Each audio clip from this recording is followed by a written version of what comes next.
Thank you, Madam Chair. I'm pleased to be able to call the roll today. When I call your jurisdiction, please answer with an I or A for Rose, if present. Alabama, Alaska, Alberta, American Samoa, Arizona, aye. Made effective governance a priority this year. During the fiscal year 11, AMVA introduced new charters governing the audit and finance committee activities, while also implementing a new investment policy which will help AMVA manage financial risk and effectively navigate the challenging waters of today's murky capital markets. As we approach the end of the fiscal year, we anticipate final revenues will be about $37 million, resulting in a net surplus between $4.5 and $5 million. It's time to give the chair's report. I'll tell you it's been a very busy and successful year for AMVA. It's been a year of growth, a year of accomplishment, and a year of substantial movement on the path from good to great. I'm going to focus on only a few things that I think are especially important, and we'll leave the rest for the President's report. AMVA's year has been member-focused, and that's the basis of the operating organization's new strategic plan, which the board adopted in May.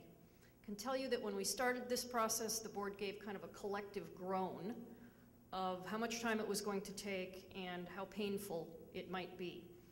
That was completely unwarranted on our part.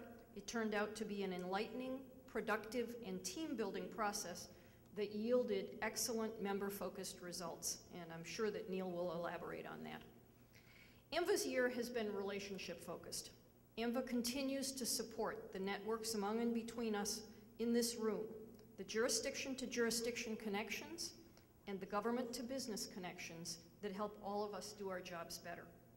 AMVA has also strengthened its relationships with federal agencies and partner associations over the course of this year, and I credit Neil with those successes.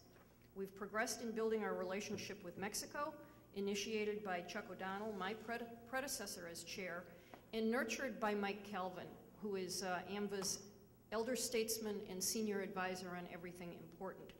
As a result of our efforts to build the relationship with Mexico, the two of them are now known as Uncle Chuck and Uncle Mike, and I'm sure they will be honored if you refer to them that way as well.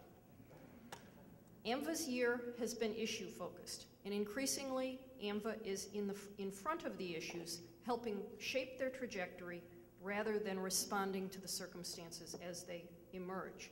And that shaping is done in our interests.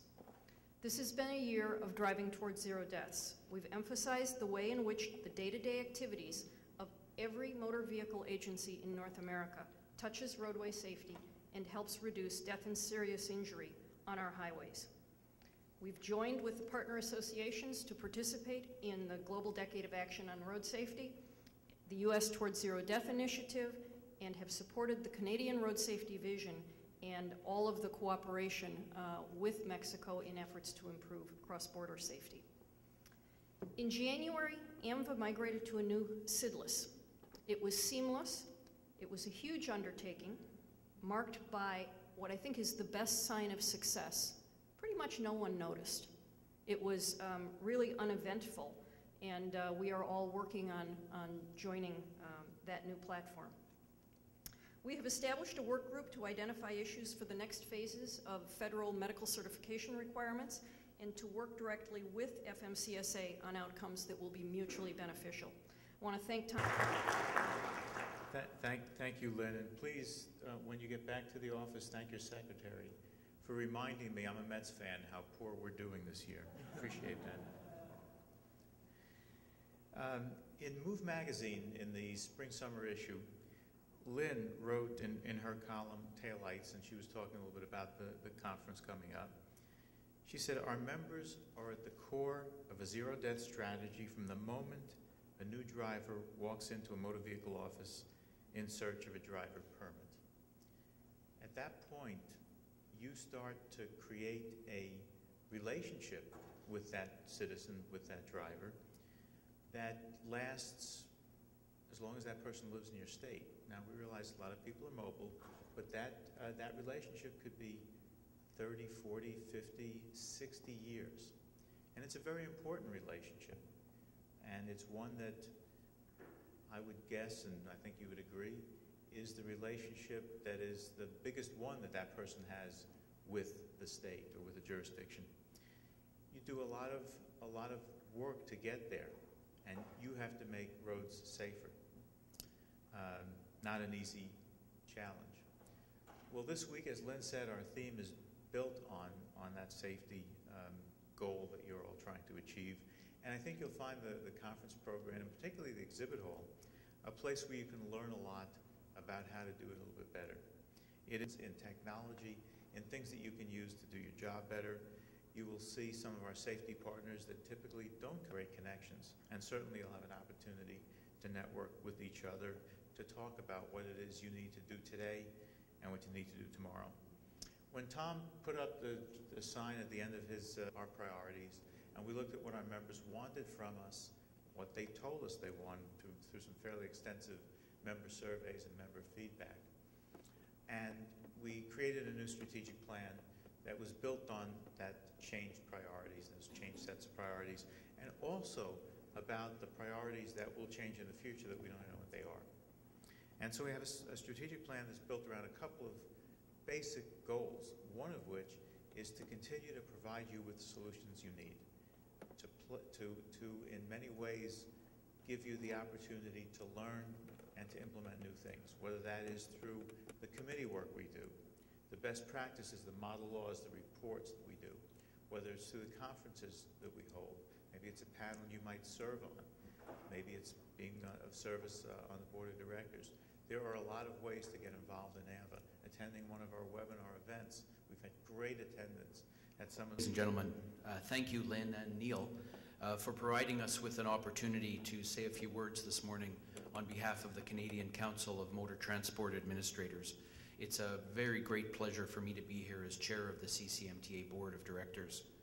I am from the province of Manitoba, and I'm joined by my fellow board members from New Brunswick, Quebec, Ontario, and CCMTA's Executive Director, Alison Rougeau, and some of her staff.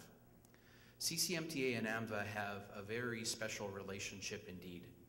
Not only are all Canadian provinces and territories members of AMVA, but a number of CCMTA board members, myself included, have had the privilege of sitting on AMVA's international board and regional boards as well.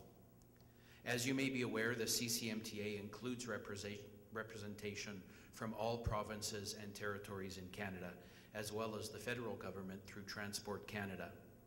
CCMTA provides both a unique and unifying forum for addressing issues of common interest, and in this way, just like AMVA, strives to provide meaningful value to its jurisdictional members, its associate members, and of course in Canada to the Council of Deputy Ministers responsible for transportation and highway safety, to whom we report.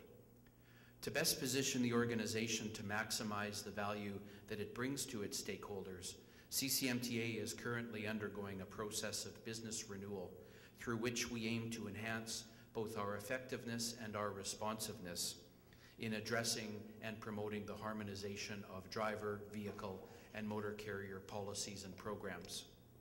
Thank you, Lynn. It was a pleasure serving as chair of this year's nominations committee alongside my colleagues John Poe from Maryland, Michael Munns from Arkansas, Patricia McCormick from Minnesota, and Alicia Ortiz from New Mexico. Thanks again to each of you, and a special thank you to AMVA's Sandy Bloomfield for helping with the nomination process and making sure everything went as smoothly as possible. It was great working with all of you this year. Nominations Committee makes the following recommendations to the AMVA Board of Directors. I'll ask these folks to please stand for a minute when I call your name. From Region 1, Rob Fleming, Ontario, for a 3-year term to expire 2014. Kurt Myers, Pennsylvania, for a 2-year term to expire 2013. From Region 2, Joe Miller of West Virginia for a 3-year term to expire 2014. Greg Dozier, Georgia, for a 2-year term to expire 2013. From Region 3, Jackie Benboom of Missouri for a 3-year term to expire 2014. Mike Rankin of Ohio for a 1-year term to expire 2012.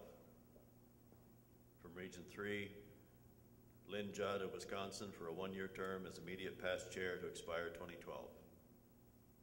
And Ron Lepogle of Missouri for a 3-year term as law enforcement representative to expire 2014. And from Region 4, Doyle Eicher, Colorado, for a 3-year term to expire 2014. It's now my privilege to nominate the following candidates for Mark Lowe of Ohio for a 1-year term as member at large to expire 2012. Oh, yeah, Iowa. Ohio's a good place to come from, just ask Mike. From Region 1, Jennifer Cohen of Delaware for a 1-year term as secretary to expire 2012. I didn't screw that one up. From Region 4, Stacy Stanton of Arizona for a 1-year term as vice chair to expire 2012. From Region 2, Mike Robertson, North Carolina, for a 1-year term as international chair of the board to expire 2012. Madam Chair, that concludes the report of the Nominations Committee, and I move for the adoption of these nominations.